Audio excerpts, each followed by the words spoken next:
Hi, I am Jason Schneiderman. Welcome to Red Hen's Queer Pride celebration. On behalf of Red Hen and the Santa Monica Cultural Affairs Council, I want to welcome you to what's going to be a really exciting evening with myself, Judy Grahn, Francisco Aragon, Ryka Aoki, and Amber Flame. I'm going to start by introducing myself and reading a couple of poems, and then I will introduce the other readers, and then we will have a little Q&A, and then we'll end by reading another poem. Sound good? Okay. So I am Jason Schneiderman. I'm the author of 4 books of poems. Most recently, Hold Me Tight, from Red Hen Press. I edited the anthology Queer, A Reader for Writers from Oxford University Press. My poetry and essays have been all over the place, and I love being an associate professor of English at the Borough of Manhattan Community College. I'm going to read 2 poems, and then I will introduce our next reader. The Last Book. The last book tries to remember the last time someone read it. Tries to remember if someone has ever read it at all. The last book isn't sure what it's about, because it can't open its own pages the way you can't open your own chest, and you've never seen your own organs. The last book has no other books to ask about what it feels like to be read, because that's what it means to be the last. And the last book doesn't even know that it's just zeros and ones hurtling through space, sent into the universe by people who died millennia ago on a planet that's long since been eaten by the sun it revolved around. The last book still thinks it's paper and ink, bookboard and cloth, and if anyone ever picks up the signal, maybe it will be again. The Last Mirror. I have a whole section of last things. The Last Mirror. The last mirror was put on trial. The last mirror was accused of inciting vanity, of lacking originality, of encouraging vice, of being nothing more than a parrot or an echo. The last mirror's defense was that Echo had shown devotion to the man she loved, and that parrots love their pirates. The last mirror insisted that vanity, like greed, can be good, because really every man should love himself. The last mirror argued that vice is a lot of fun every now and then, and that imitation can also be a form of love. Why, even Freud, that old master, could not distinguish between the desire to possess and the desire to be. The last mirror lost the case. As you may have guessed, it was a show trial. The judge said that love is not a defense, and even ejected the viewer who laughed when the prosecutor asked the mirror in a froth of rage and anger, "What's love got to do with it?" entirely unaware of the song by the same name. The judge ordered the last mirror shattered into 100,000 pieces on the courtroom floor. When the bailiff had shattered the last mirror, each one of the pieces proclaimed that now it was the last mirror, however small the piece might have been. The judge held the prisoners in contempt and called every piece a liar. Thank you. So now it is my pleasure to introduce Judy Grahn. Judy Grahn is a poet, writer, teacher, and cultural theorist, foremother of feminist, gay, and lesbian liberation movements and of the field of women's spirituality. Earlier nonfiction books include Another Mother Tongue, Gay Words, Gay Worlds, and Blood, Bread, and Roses, How Menstruation Created the World. Her memoir is A Simple Revolution, The Making of an Activist Poet. 2 collections of her poetry from Red Hen Press and also the Judy Grahn Reader from Aunt Loot Books are available now. In 2000, she received her PhD from the California Institute of Integral Studies, where she is a distinguished associated professor. In 1996, the Judy Grahn Award for Lesbian Nonfiction was established by the Publishing Triangle in New York. In 2016, the My Good Judy Art and Scholar Residency was established in New Orleans. Grahn's work has been anthologized in collections from Norton, Penguin, Pengrove, and Oxford University Press, among many others. She has received several Lifetime Achievement and Foremother Awards and has been Grand Marshal of 2 gay pride parades. The Commonality Institute promotes her work overall, while the Metaformia Journal Archive at www.metaformia.org retains articles on her metaformic theory. Her love of creatures and spirit is lifetime. She lives with her spouse in Palo Alto, California. I'm so excited to present to all of you, Judy Grahn. Thank you, Jason. I'm reading something new, something that will be published by Red Hen Press next spring in a collection of essays and stories called Touching Creatures, Touching Spirit. And this was from a story called Only Strawberries Don't Have Fathers. She was about 10 months old when she came to live with me. And soon she went into heat for her first time, when boyfriends galore showed up to posture with each other in the backyard. She chose only one, Papa Cat, a small muscular guy who had the pretty orange, brown, and black markings of a Burmese. She loved him so much, she brought him inside the front house to have sex under the big, shiny dining room table. No one being home, I followed them in and watched. As he pulled out, she shrieked and slapped him across the face. Yet obviously, she enjoyed herself, and soon they were back at it. Later, I learned that nature, the strangest person I know, had set it up this way. His penis has a hook that scratches and causes her to release her eggs. For this reason alone, I don't want to be a cat, except sometimes. I must say that dining room table came in for some multiple uses. That's where I had sat while Dr. D swabbed out my arm. And that's where Sarah set the table with 2 lasagna steaming plates for the 2 of them and green cloth napkins. She loved cooking and food of all kinds, and she also loved to lay naked out on that dining room table while Dr. D sat in a chair between her legs. I found this entertaining to hear while I puttered in the fern bed under the window, where I had planted garlic and onion bulbs, and have to say, I love orgasms myself.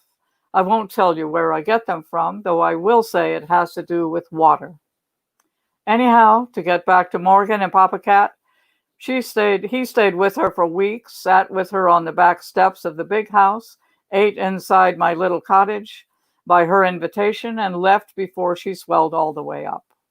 Then weeks later, he returned for a short visit, and she brought him into the cottage downstairs bedroom where she allowed him to see the babies.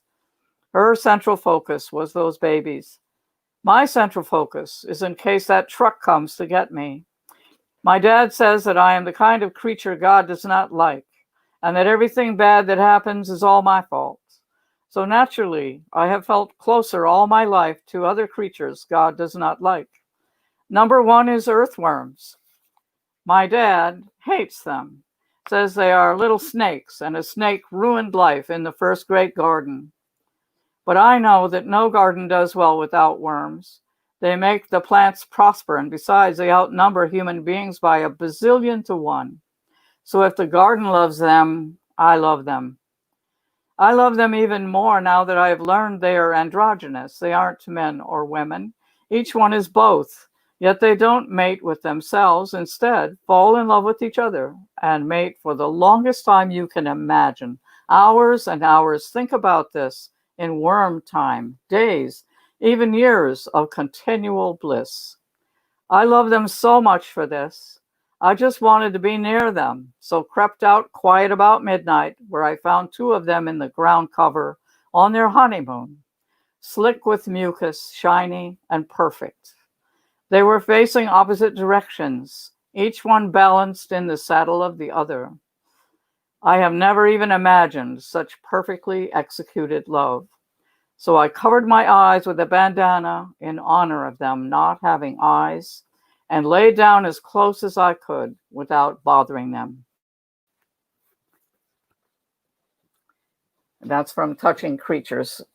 Oh, thank you so much. That is gorgeous. That was really, it's always such a pleasure to read with you and to hear you read. And our next reader is Francisco Aragon. He is the son of Nicaraguan immigrants. He is the author of Puerto del Sol and Glow of Our Sweat, as well as editor of The Wind Shifts, New Latino Poetry. His poems have appeared in over 20 anthologies, most recently The Wandering Song, Central American Writing in the United States from Tiachucha Press, and Nepantla, an anthology dedicated to queer poets of color from Nightboat Books. He has also been anthologized in Inventions of Farewell, a book of elegies from Norton, Deep Travel, American Poets Abroad from Nine Bark, and Poetry of Resistance, Voices for Social Justice from the University of Arizona Press. In 2017, he was a finalist for Split This Rock's Freedom Plow Award for Poetry and Activism. A native of San Francisco, California, he directs Letras Latinas, the literary initiative at the University of Notre Dame's Institute for Latino Studies. Aragon divides his time between Washington, D.C. and South Bend, Indiana. Please welcome Francisco. Thank you, Jason. I just want to share that when I was an undergrad at UC Berkeley, I had the immense pleasure of hearing Judy read at Cody's bookstore. Would have been like 1985 or so. So I'm going to read 3 pieces tonight. And the first piece, speaking of mentors, is from my previous book, but I want to read it because it's a translation of a dearly departed mentor, queer mentor, Francisco X. Alarcón, Chicano poet, native of Southern California, grew up in Mexico and spent the better part of his life in Northern California. This is my English version of a sonnet, and I title it, Asleep You Become a Continent. Asleep you become a continent, undiscovered, mysterious, long. Your legs mountain ranges, encircling valleys, ravines. Night slips past your eyelids, your breath the swaying of the sea. Sprawled across the bed like a dolphin washed ashore, your mouth is the mouth of a sated volcano. Oh, fragrant timber, how do you burn? You are so near and yet so far. As you doze like a lily at my side, I undo myself and invoke the moon. I'm a dog watching over your sleep. That's from Glow of Our Sweat. And now I'll share 2 poems from my new book with Red Hen Press called After Rubén. The Rubén is a reference to the Nicaraguan poet Rubén Darío, and one of the projects in this book are 10 versions, imitations of Rubén Darío's poems, 10 of his poems, and I want to share one of those with you. And it's a sonnet, and the original title of the poem is Walt Whitman, but I title my version of it Walt. His country of iron, where he lives, an older man, fatherly, strong, wholesome, calm, his appearance impressive. The furrow of his brow persuades and charms, no end to his soul that mimics a mirror. The tired curve of his shoulders draped with a cloak, and with his harp carved from oak, he sings his song like a prophet. He's a priest fueling a wind that promises and promises. Fly, he says to an eagle, to a seaman, row, while a chiseled, robust worker hears, put your shoulder to the wheel. This is the path our poet takes, magnificent face. And I'll close with part 2 of a 2-part poem titled After Fragments of Juan Felipe Herrera. Juan Felipe Herrera being a former US poet laureate. I'm going to read part 2 given the theme of tonight's reading. And part 2 is titled eyes. Here I am again, attempting to swim, my breaststroke reduced to rubble after decades of sifting. The years, I hadn't noticed how flabby my arms had become. Giggling in the moonlight, a distant memory. Summer nights we sneaked out down to that corner of the beach no one spoke of openly. Side by side, we would laugh and lick. Laugh and lick, giving new meaning to a phrase. Slip of the tongue. And no buttons to undo, no shirt to strain to see through. The rags of our clothes in a heap back at the bungalow. Instead, the wet sand fills our arms, our hands, our legs, as we cross easily the sea of our gaze. Thank you very much.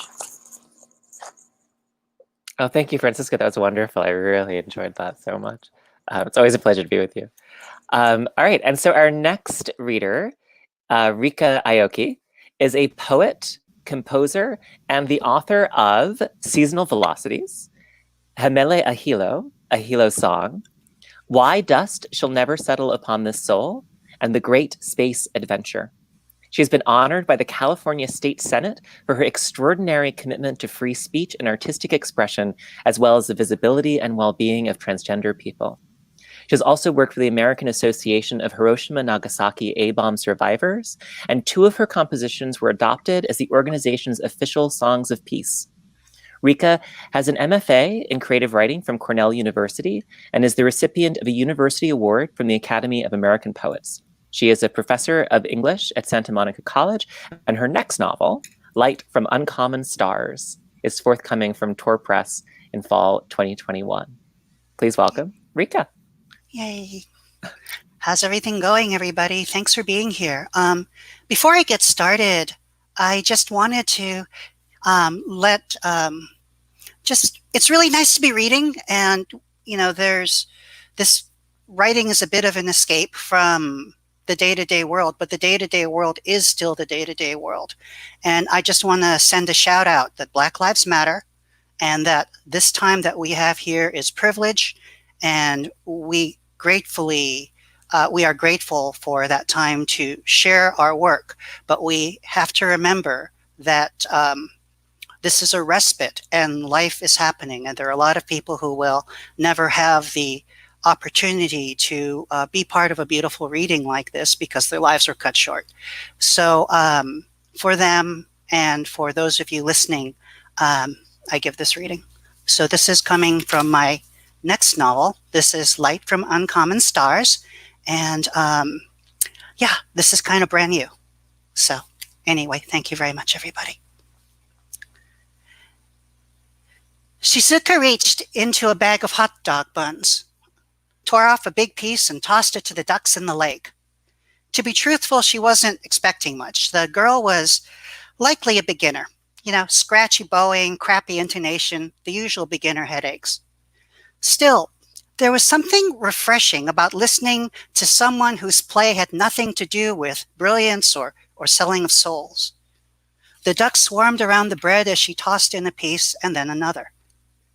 But then the girl opened up her violin case. And that girl, she shone, she beamed. Her expression was completely different from all of the privileged, cultivated musicians Shizuka had seen earlier. Her smile was like Mr. Grossmiller's, who had been through Hitler and everything before and after. When he beheld his violin, which was a wise and warm Jacob Steiner, he would kiss it and say in such times that his violin was the only thing he had to live for. Now, What the girl had was no Steiner. It was a mere beginner's instrument. But the echoes of hatred, the insanities, the melodies one sings only after one has survived all of them, emanated from her just the same. And Shizuka looked at her and thought, I'm sorry. And then she stopped thinking at all. For in the space where the words might have been, Shizuka heard the unexpected.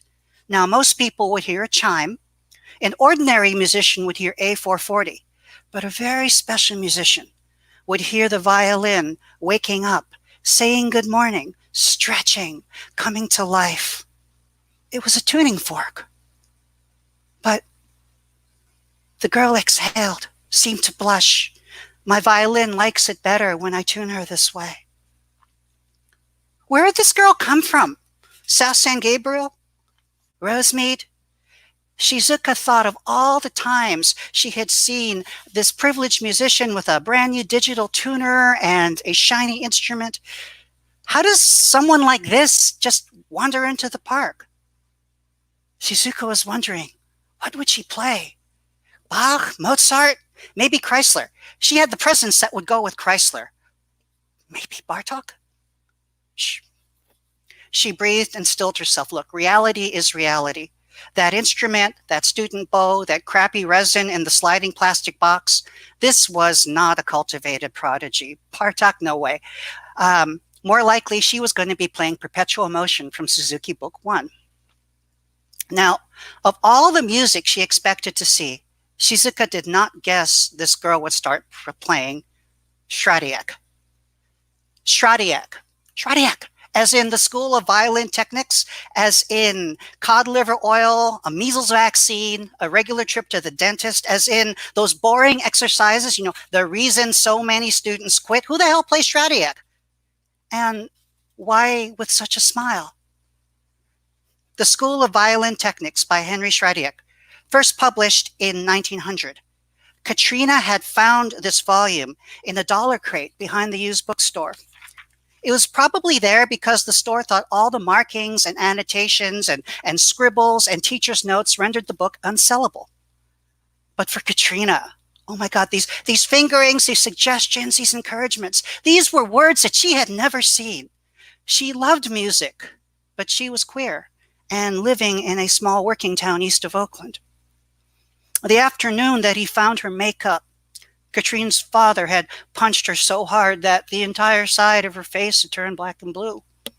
As word got around her family, her church, people at school, you should act like a boy. You should repent. You should apologize. You should die. But here, someone wrote, relax. Keep your fingers open and light. Someone's teacher wrote, think of sunshine. You don't need to rush. Just follow the notes. Trust yourself. Good job. And there, someone's teacher had drawn happy faces. And there, someone's teacher had pasted stars. Who's your teacher? Shizuka finally asked.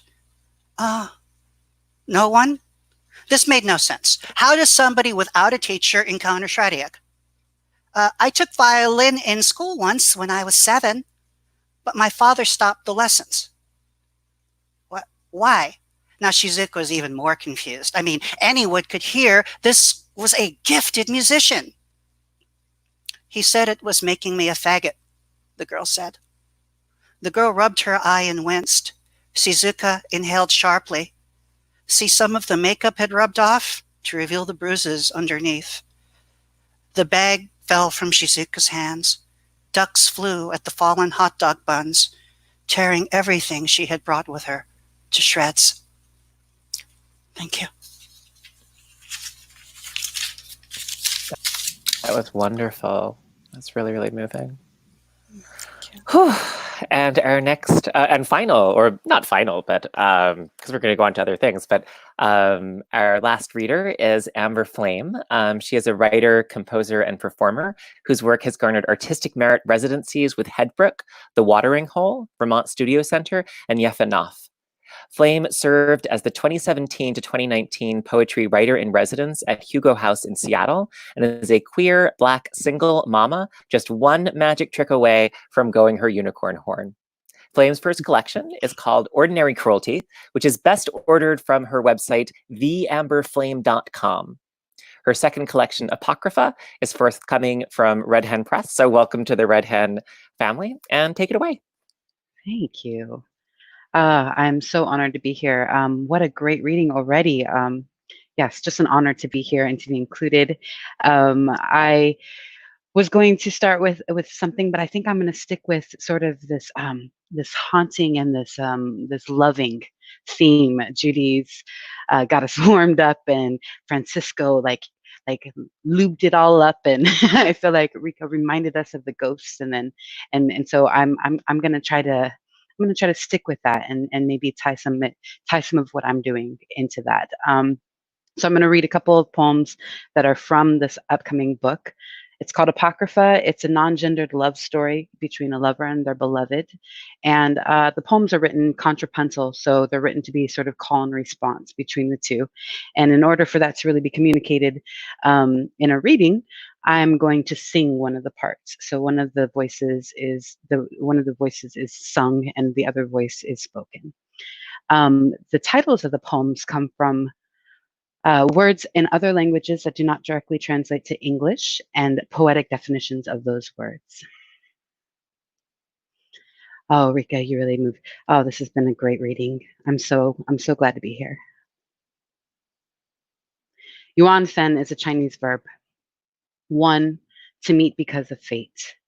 2, to be inexorably drawn into an interaction with no destined outcome. Animal me can taste you coming. How bone popped, crackling staccato, jaw in slow stretch, teeth unsheathing. The puncture, hip and rib, threaten skin. Your smells on my tongue lay thick and weight. Animal me can taste the puncture, you coming. How hip and rib, bone popped, threaten, crackling, staccato skin. Jaw in slow stretch, teeth unsheathing. Your smells on my tongue lay thick and weight. Nas, Urdu noun. 1, arrogance in being the object of another's affection. 2, the surety of feeling completely adored. Suckle, quench, return. Lover calls me space and sky. Charts constellations across my limbs. In this terrain of riches, I am oceanic. And then this final piece I want to read for you is from the collection I'm working on now, which is about the things that haunt us, from the iconic things like celebrities who die and why we're so haunted by them, to the people we lose that we're close to the very mundane, a piece of fruit that is rotting, an avocado that over-ripens before you can eat it. And I wanted to end with a little bit of joy and a little bit of delight, but it is still a ghost. And this poem is about a plum. My girlfriend saves me a plum, says take it to work and eat it for lunch. And I take it 3 days in a row because I get busy and forget to eat. And the plum ripens. By day 3, almost too much. By day 3, I do not want to disappoint my girlfriend by bringing home the plum again. And so on my way home, I decide to eat it. I'm hungry and I'm guilty. It is almost wasted. And what a shame it would be when my girlfriend who loves plums, has set this one aside for me. Because it is day 3 and almost too late, when I bite into the plum, it burst, an explosion, thick sluice down my palms, across my glasses, burst juice up my nose, sticky bits on the eyelashes, and mouth full of sweet, sweet, almost too ripe plum, mouth spilling with the wet coming apart. I laugh at the disaster it has become on my face, and how there are no napkins in the car, and here I am, fistful of fruit flesh, barely clinging to pit, nothing but my tongue to lap it up. I laugh because this plum seems to know me and my secret better than I could know myself, knows of jealous need to be the special desired thing set aside for my lover's mouth, knows better than me what it is to be both wanted and freely given away, because what else is it to be in love? The truth is, I want to be a plum in her mouth. I want to bursting so ready I come out my skin. I want to be desired down to the pit, to end tangy fibered between her teeth, sucked in sweet satisfaction. When she says she loves, no, really, really, really loves plums, I want her to mean me. Maybe that plum knew I needed 3 days to truly understand the mess I am willing to make to be consumed. Thank you. Oh, that was gorgeous. Oh, thank you so much. Everyone, this is just, we're the best. We're doing a really great job. Oh, we lost Judy. Oh, wait, did we lose Judy? We lost one. Oh, no, are we down? So Judy. Get her back ASAP. Okay, so why don't I ask the question, and then as soon as we get Judy back, she can answer it too. But I was going to ask, how have things changed for you since your first Pride? And anyone can jump right in. Like, I think we've all been at this for a while, right? I have some agoraphobia now, and I don't do crowds, so it's a lot quieter than it used to be. It used to be about the parade life and marching with different organizations, and yeah, and now it's, you know, celebrate at home and wear all the colors in a day or something. You know, I made a collage this year, an Instagram collage. You're welcome. That's Pride now. Yeah. It's a lot more subdued for me. You know, I grew up in San Francisco, so I guess in that regard, I was sort of spoiled in seeing these huge, huge parades as a teenager. In fact, anecdote, because it happened at Pride. The very first time that I saw Tom Gunn was at a Pride parade, bedecked in leather from head to toe, and that's one of the things I always associate with one of my early Prides. But now, much more subdued. I like Amber Flame. I don't like crowds as much as well. Yeah, I think for the same reason. There's also San Francisco Pride. I was there for the first transgender stage ever at the San Francisco. In fact, I was the inaugural performer. Wow. For San Francisco Pride at on the trans stage. Since that time, I've lost a lot of people. You know, it makes me realize as a trans woman of color, just how every day is something to be treasured, because it's rough out there for us. And so when I think of Pride now, I'm very proud that I can be here with all of you reading, and, you know, that people have read my books, and I feel the sense of accomplishment, and some of the younger trans folks seem to look up to me somehow, and bless you for that. Thank you. I don't know why I deserve that. Thank you. But beyond that, I agree with Amber Flame, ghosts. I walk and there I remember, and so many people aren't here anymore, and so many people are struggling. Even those of us who are here are struggling. So we just have to keep honoring them. I just realized I had this weird memory, but my first Pride was the 25th anniversary of Stonewall. I had just graduated from high school, and I actually snuck into. I had to do it without my parents knowing. I snuck over from my temp job to a bookstore and I got the issue of Out, which had Liza Minnelli and Tony Kushner on the cover discussing the 25th anniversary of Stonewall. And last year at the 50th anniversary in New York was huge. And it was just almost unfathomable. And I sort of got to do, I sort of had like the best possible Pride. I got brunch in, which is my favorite part of Pride. I got to go to the Queer Liberation March, which was very much about inclusion and really fighting for all members of the community and on a global stage.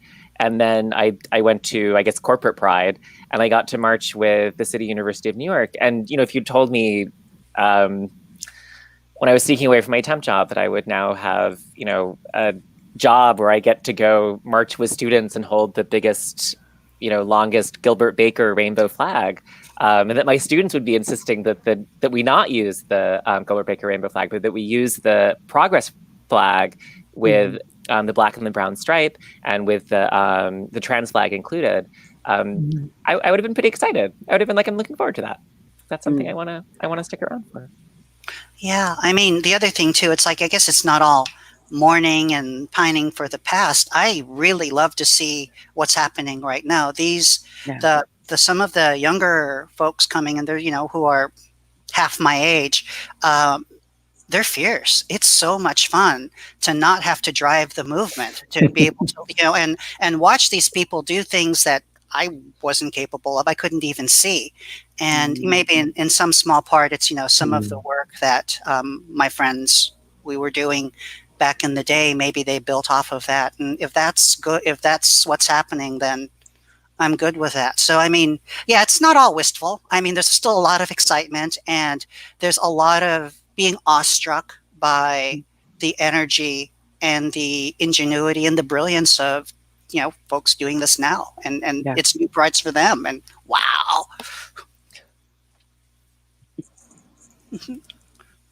All right. Do you want the next one? Judy.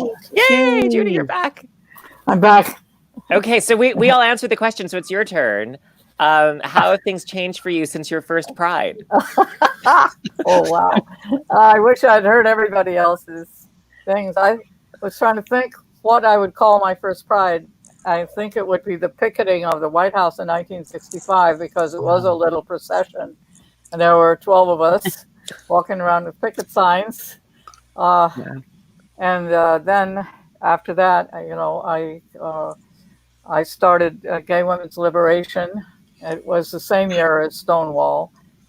We were just influenced by all the movements, totally influenced by civil rights and Black Power movements and the anti-war movement. And it's so many others, that were coming along at that time. And I don't think I went to a parade until probably about 73. Said, oh, there's a parade. And I've heard two different versions of when it started. I sat next to a doctor, an older white guy from Boston, who said that he was part of a group that started the first parade in 1967 in San Francisco. He said they sat in Boston and thought about what would work to further this movement that they wanted, and they chose San Francisco. He said it was between that and New Orleans, and they thought New Orleans wouldn't be as conducive, so they came to San Francisco. That's one version. Another is that it grew out of Gay Liberation Front in New York. So who knows? Everybody has a story, right? So I'll ask the next question. And again, it's to everyone. Is there something that you want to see in queer literature right now that you don't see? Or is there something from the queer literature of the past that you miss?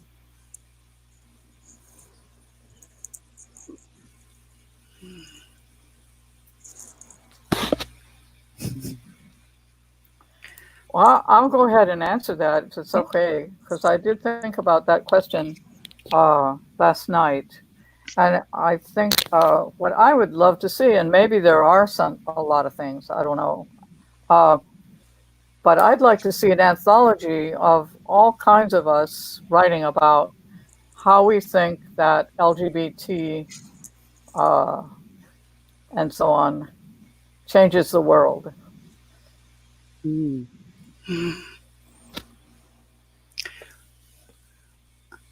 I think that when I first came in doing translit, everybody kind of knew each other, and even to this day, we just kind of like, and there was the sense that we were making this up as we were going along, right?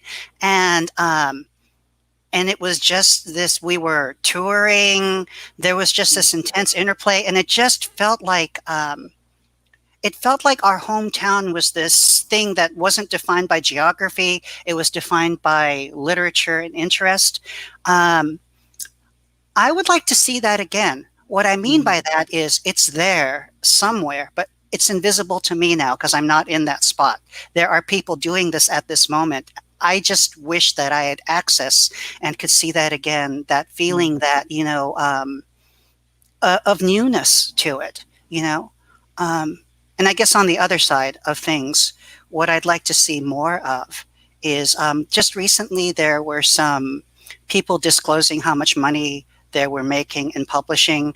And there was a huge inequity between marginalized writers, women, people of color, queers, versus your more mainstream writers, the whole het cis situation going on.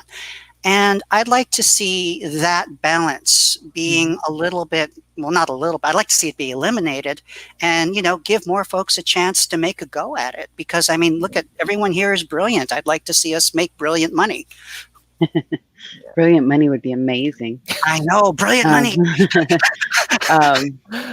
I definitely thought about this one too. I think the two things that come to me are more around, it's a really unintentionally or intentionally, if you become a parent as a queer person, it's its own weird, both enclave and isolation situation. There's not a whole lot of like really honest community or writing from the queer parent perspective. I don't need it to be like specifically focused on that. I just think more queer parents' voices writing about everything that they write about is the queer parent voice that I want to hear, is the writing that I don't see much of out there. And then the other piece is sort of how we get these rundowns of all the things that Black folk have invented. It would be awesome if there was some kind of queer, like, do you know what queer folk are out there? They're changing, they're in all these fields. They're making impacts and moves in all these different fields. So a sort of an easy recognition of that history that doesn't get written about and doesn't get elucidated. Like, you find out that they were not only Black, but they were queer, and they were a forefront in being thought leaders and activists, and they've invented things, and they've done things in the medical field, and they're taking care of your children, so it would be amazing if there was sort of more facts, more historical writing about the place that LGBTQIA quilt bag, some people say quilt bag has impacted the world. And I think that goes to what Judy was saying too, of like, what difference have we made? We've changed the world. We're here, we're queer, and we're all over the place. So more of that. Piggybacking on that, thinking about this question, I wasn't sure how I was going to answer it, but hearing all the contributions this evening made me remember queer spaces. The different light bookstore on Castro. I used to love going in. I used to love browsing. That's where I first heard Rafael Campo read his poetry. There used to be a queer bookstore. I don't remember the name of it. Just off on Connecticut near DuPont Circle. Lambda Rising. What's it called? Lambda Rising. I used to go there all the time. I love Lambda Rising. Yeah. And so I guess I miss those physical spaces where you can browse on all various subject matter. Yeah. Yeah, I oddly, I don't have a good answer, because even though I teach queer literature and like I'm very sort of aware of the histories of queer literature, I'm not really nostalgic for. I mean, I am nostalgic for the spaces. I mean, the thought of Lambda Rising in the 90s and what that meant to me, and how that's not there. But I'll also say, if you're in New York, come visit. Well, you can't come when we have a vaccine. One day. Come to New York. And there's a wonderful bookstore called the BGSQD. And it's the Bureau of General Services Queer Division, and it's run by these two amazing guys, Greg and Donnie. And it is full of zines. It is full of. Where is it located? It's in the center. It's actually on the second floor of the LGBT center. I think it's just called the center now. I think they stopped trying to sort of keep up with letters, and we're just like the center, kind of like Pride. We're just like Pride. And it's on the second floor, and it's. I mean, frankly, if I had to reinvent what I wanted in a queer bookstore, that's it. And I bring my students there all the time, and I've given a lot of readings there, and their selection is so beautifully curated. So even something like Lambda Rising, I can't truly be nostalgic for, because, to be honest, I have it. I just have to wait for the virus to be over.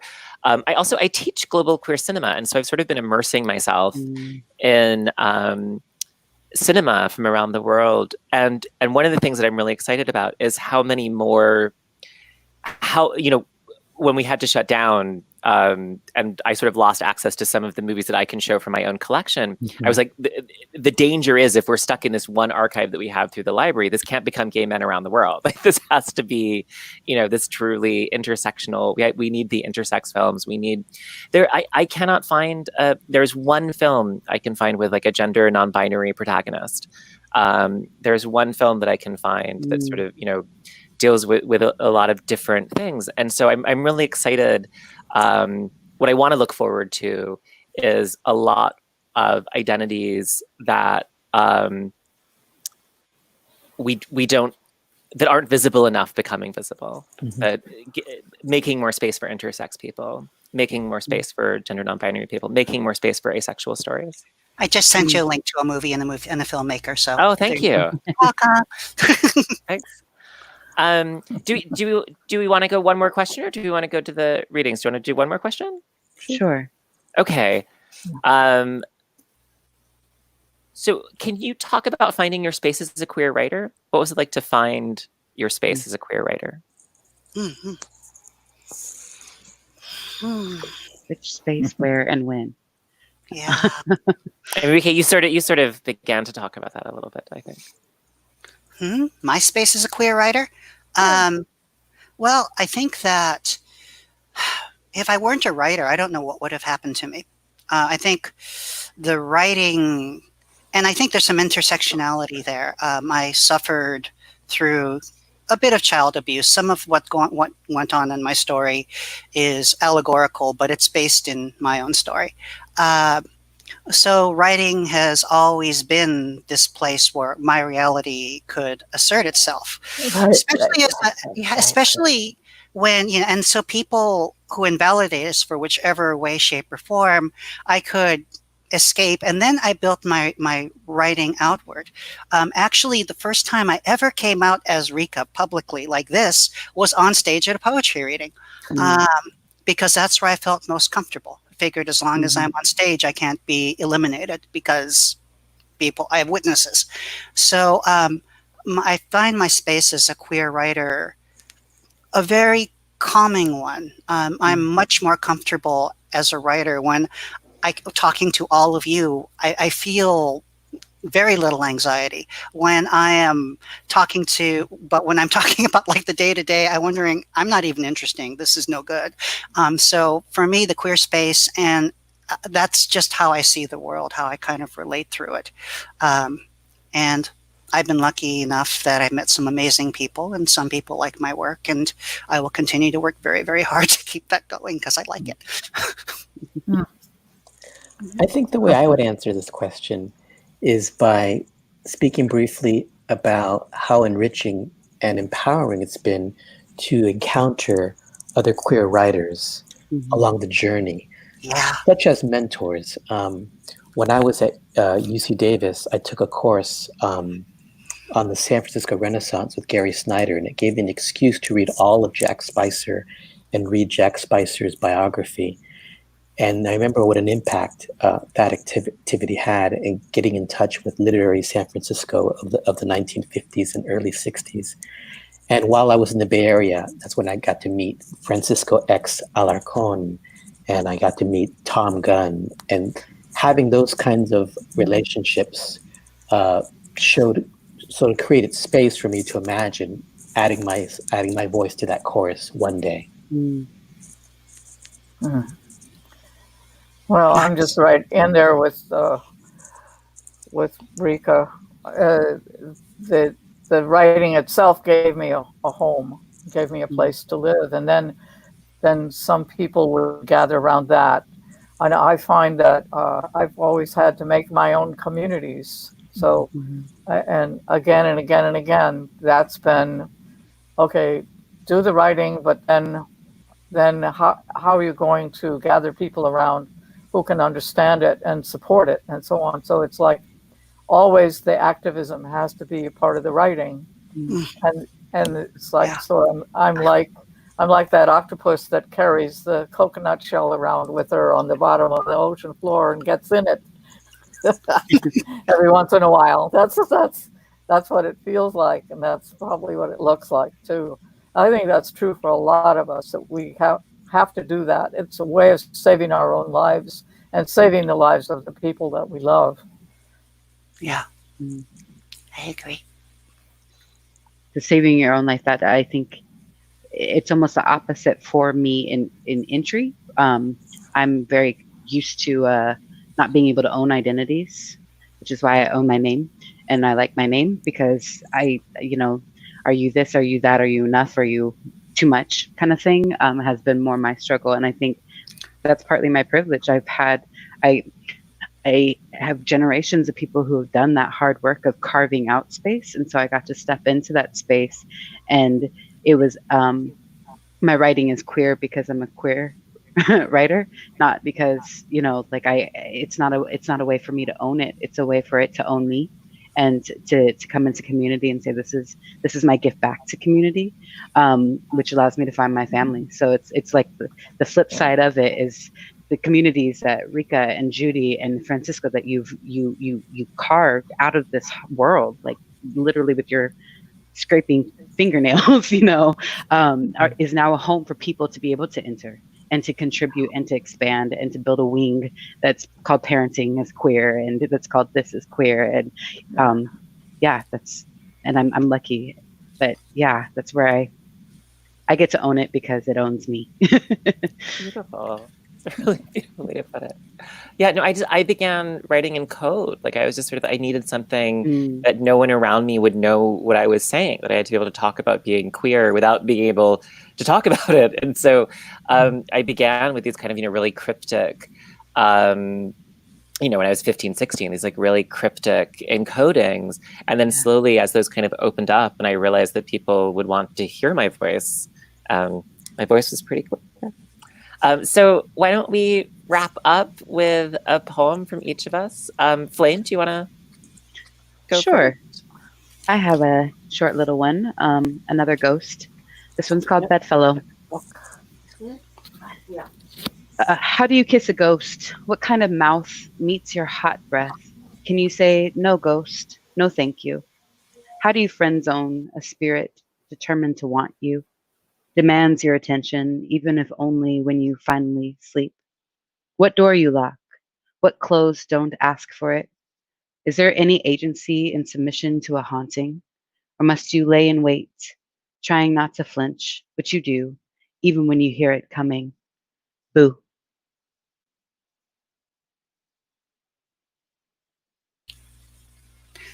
Hello. So this is from Women of Resistance, Poems from a New Feminism. January, after El Nino. Dear child, as I write this, it is raining in a city where it never rains.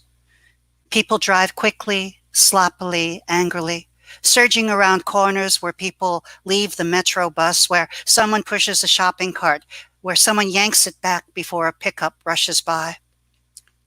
In this rain, I wish that you should never want to go outside, that I could read you stories, make you soup, I wish you would never outgrow this room, forever watch Thomas the Train and spill your Rice Krispies and toss your Fisher-Price blocks.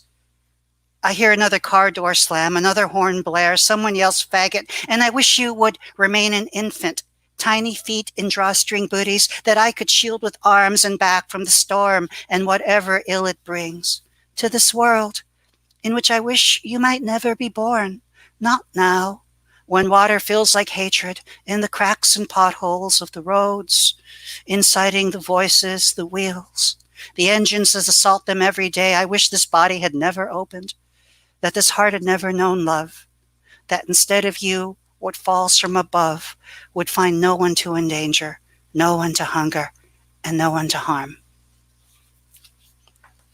Thank you. Thank you. I'm going to read something from my first book, keeping with the theme of summer. It's called Madrid in July. The whirling breath of dryers left open, the blood that thrives whenever I glimpse the hair on his wrist, picturing those hands and how they prepare salmon, removing each bone, the body peeled and smoked, so clients can dine in style, he says. He and I folding, stacking well into the afternoon, tablecloths and napkins.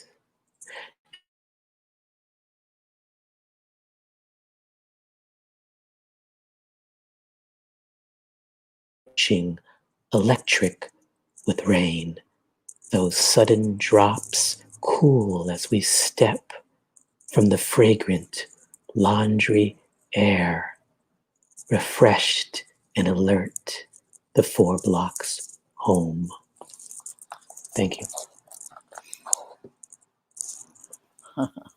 I love your pacing, Francisco.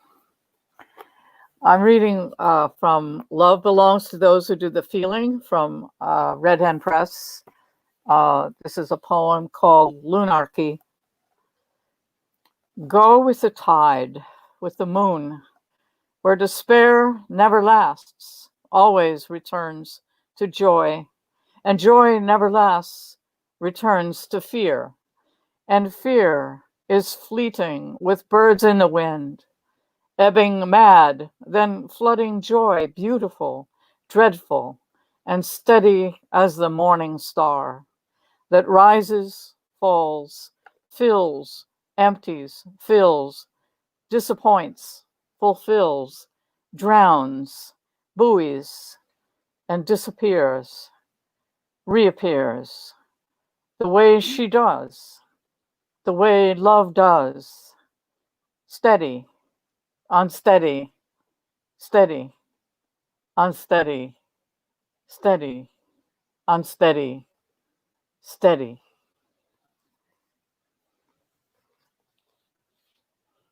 Thank you. I love that poem. All right, and I'm going to read the last poem in my book, The Last Black Hole. The last black hole was not the last. The last black hole was everything in the entire universe collapsed into a space even smaller than you can imagine. The last black hole was the end of time, and then it exploded into a new time, and then there was a whole new universe, the one we know. And what is coming at the next black hole will be another whole new universe, but not the one we know. The one coming will be a universe where nothing of us will have survived, not even the tiniest speck, except maybe the rediscovered truth that there was a time in which we lived, though this truth will be our truth, not theirs, but you knew that, didn't you? That every truth we have is a human truth, that as long as we're the ones looking, everything will always look like us. And as sure as every human will be born and die, there is only our time, our journey to the black hole and our journey away from it. And don't be discouraged. We do not give birth astride the grave, as some have said, but rather we are born into a picture in which we are only a pixel. And as the pigment shall never know the painting, so we are fixed within our place, and we must not fear because we cannot deceive the design. And this I call faith, knowing that the last black hole is coming. And on the other side will be time and space. And on the other side will be time and space. And on the other side will be time and space, but without us. Wow. Oh, bravo, bravo. Yeah. Oh, thank you, everyone. Thank you, all of you. Thank Yes, you. indeed. And thank you to Red Hen Press and Santa Yes, Monica thank you. Cultural Affairs for bringing us together here. Thank you, Good everybody. night. Good night. Take care, everyone. Good night, Be safe y'all. out there. Thank you, Wear a everybody. mask. Wear a mask. Wear a mask. Wear a Wear a mask. mask. Wear a mask.